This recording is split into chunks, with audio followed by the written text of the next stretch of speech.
Hello anh em, chào mừng anh em đã quay trở lại với cái channel của mình. Hôm nay mình sẽ làm một cái video clip liên quan đến bóng ma địa cực. Đây là một trong những sĩ quan mới xuất hiện ở trong bản cập nhật 4.32 vừa qua. Thì sĩ quan này là một sĩ quan dành cho máy bay chiến đấu. Thì trong video clip này mình sẽ giới thiệu chi tiết về anh chàng này cũng như một số cái bài test liên quan đến anh chàng này và đôi cánh tự do để xem rằng liệu bóng ma địa cực hay đôi cánh tự do sẽ tốt hơn trong cái quá trình mà anh em chiến đấu trên chiến trường thông qua các bài test cụ thể. Và thông qua bài test này thì hy vọng anh em sẽ có những cái lựa chọn xuất sắc hơn cho mình, cho cái cặp đôi sĩ quan dành cho tiêm kích mà anh em đã lăn tăn trong bấy lâu nay. Ok.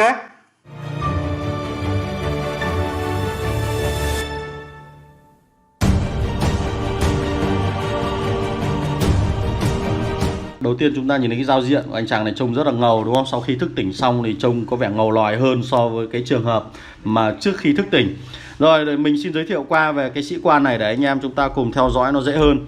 Để sở hữu được cái sĩ quan này thì chúng ta sẽ phải chơi ở các cái máy chủ đã được 182 ngày nhé. Và cái sĩ quan bóng ma địa cực này là sẽ dành cho máy bay chiến đấu và có khả năng chiến đấu khi bị tấn công. Điều này có nghĩa rằng là các máy bay của chúng ta sẽ phải nhận sát thương hoặc là bị tấn công. Rồi review qua về cái bộ kỹ năng của anh chàng này để các bạn chúng ta cùng nắm được. Cái kỹ năng đầu tiên liên quan đến skill ultimate, đấy là thì cái kỹ năng này nó sẽ giúp cho các máy bay của chúng ta có 50% xác suất nhận một cái điểm gan góc, và mỗi cái điểm gan góc này khi mà nhận được thì sẽ tăng thêm 10% sát thương trong 4 giây và cộng dồn tối đa là 5 lần.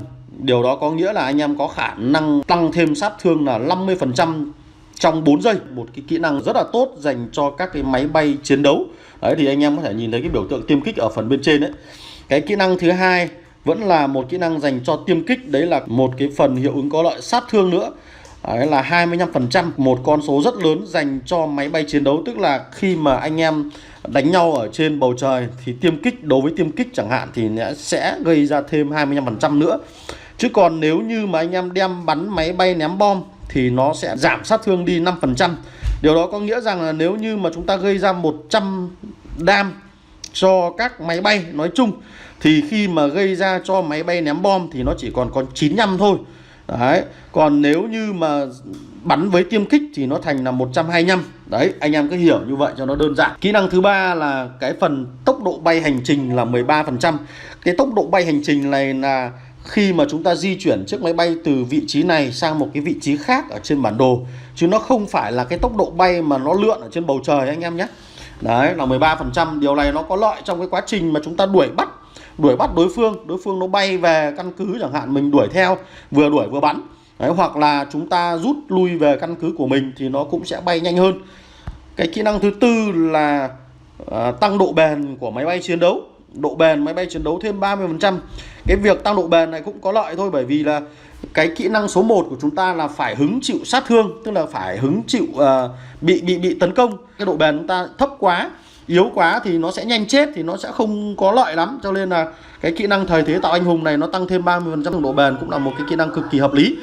Ok, sau khi mà chúng ta nâng cấp đủ 4 cái kỹ năng này lên level 5 thì chúng ta sẽ kích hoạt được cái phần kỹ năng ultimate cuối cùng, đấy là phần thức tỉnh.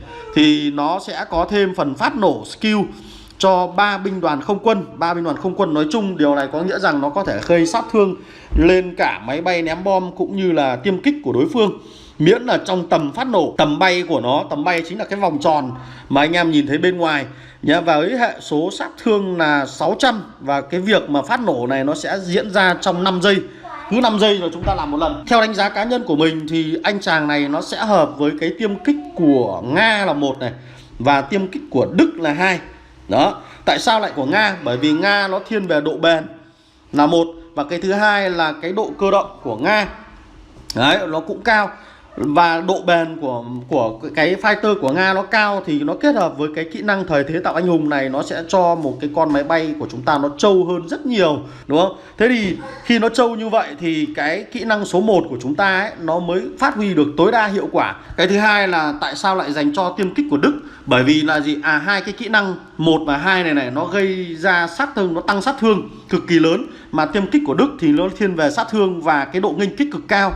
Với cái việc nghênh kích cực cao là có nghĩa rằng là cứ mỗi phát bắn đầu tiên khi mà anh em bắn, khi tham gia vào combat ấy, thì nó sẽ gây ra một cái lượng sát thương rất lớn. Tham gia combat, anh em lao vào combat, anh em bắn hết loạt đạn đầu tiên, sau đó chúng ta lại rút máy bay ra, cứ lao vào bắn ra, lao vào bắn ra như vậy thì cái phần sát thương này nó cực kỳ là ngon. Đấy, kết hợp với cái nghênh kích cao của Đức nữa thì cực kỳ là tuyệt vời nhé. Rồi, phần tiếp theo của clip thì mình sẽ tiến hành test các bài test liên quan đến bóng ma địa cực và cái anh chàng đôi cánh tự do này. Đây là hai sĩ quan dành riêng cho máy bay chiến đấu. Và cái cặp mình sử dụng test là chim ưng cộng với đôi cánh tự do. Đấy, chim ưng, đôi cánh tự do và chim ưng cộng với bóng ma địa cực, để xem liệu rằng bóng ma địa cực và đôi cánh tự do anh chàng nào là hơn trong cái tình huống mà chúng ta sử dụng cho tiêm kích. Ok, cố gắng xem hết cái video clip này nhé. Rồi thì cũng giống như các cái video clip test khác, thì trong cái video clip này mình cũng sẽ không tính đến cái phần buffet là một này. Cái thứ hai là các đồ đạc của máy bay mình cũng sẽ tháo ra là hai. Đấy, đối phương, các máy bay của đối phương cũng sẽ làm tương tự, sẽ không ai có buffet và cũng không ai trang bị các cái phần linh kiện để máy bay của chúng ta nó thuần hơn, thì nó sẽ chỉ phụ thuộc vào sĩ quan là nhiều. Còn ngoài ra thì còn có sự chênh lệch về công nghệ, nhưng mà nó sẽ không là đáng kể, bởi vì cùng một đối thủ thì công nghệ giữa các bài test nó sẽ giống nhau. Ok, ở đây thì như anh em đang nhìn thấy thì mình sẽ tháo hết tất cả những chiếc xe lắp ở trong nhà, và cái đối phương cũng tham gia cái bài test này cũng tương tự như vậy, tháo hết, chỉ để lại mỗi máy bay thôi nhé. Rồi bài đầu tiên thì mình sẽ test thử khả năng lao vào một cái đám đông mà đang phòng thủ hoặc là đang kiểm soát cái bầu trời, thì liệu rằng cái con tiêm kích của mình nó có chịu đựng được cái phần sát thương từ các máy bay chiến đấu của đối phương với một cái số lượng đông hơn rất nhiều hay không. Rồi xin gửi lời cảm ơn đến 3 ứng viên tham gia cái phần clip test này của clan HBR, đấy là VK, AMG và I'm Sorry, đã hỗ trợ cho mình trong cái quá trình thực hiện các bài test. Trước tiên thì mình sẽ kiểm tra về cái hiệu ứng phát nổ skill ultimate của bóng ma địa cực, xem là với cái lượng sát thương 600 nó phát nổ thì sẽ nhìn như thế nào nhé. Thì anh em hãy theo dõi kỹ cái phần clip này. Đấy, trên vùng màn hình là 3 cái phần khoanh vàng chính là cái phần phát nổ của bóng ma địa cực. Và cái phần tiếp theo trong clip này mình đến cái phần phát nổ mình sẽ tua rất chậm để anh em nhìn nó rõ hơn cái phần phát nổ skill của bóng ma địa cực nhé. Đấy, với cái hệ số sát thương là 600 thì chúng ta nhìn cảm giác là nó sẽ không có một cái ảnh hưởng lớn lắm trong cái phần combat. Tuy nhiên là chúng ta lưu ý là ở đây do mình đấu là 1 đấu 3, và còn trong thực tế chiến đấu thì chúng ta có thể thấy là ngoài cái máy bay tiêm kích của mình thì còn có đồng đội cùng lao vào, và đâu phải tất cả mọi máy bay đều tấn công vào máy bay của mình đâu, đúng không? Đấy, cho nên là cái phần sát thương có lẽ là theo thời gian thì nó sẽ lớn hơn rất nhiều. Rồi thêm một pha quay chậm nữa để anh em nhìn cho nó rõ cái kỹ năng phát nổ này. Đấy, nhìn đến nổ nó sáng ở trên các máy bay của địch không anh em? Rồi tiếp theo thì sẽ là 3 lần test giữa đôi cánh tự do và bóng ma địa cực anh em nhé.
Ok, rồi anh em đã có thể nhìn thấy cái sự ưu thế vượt trội của bóng ma địa cực so với đôi cánh tự do.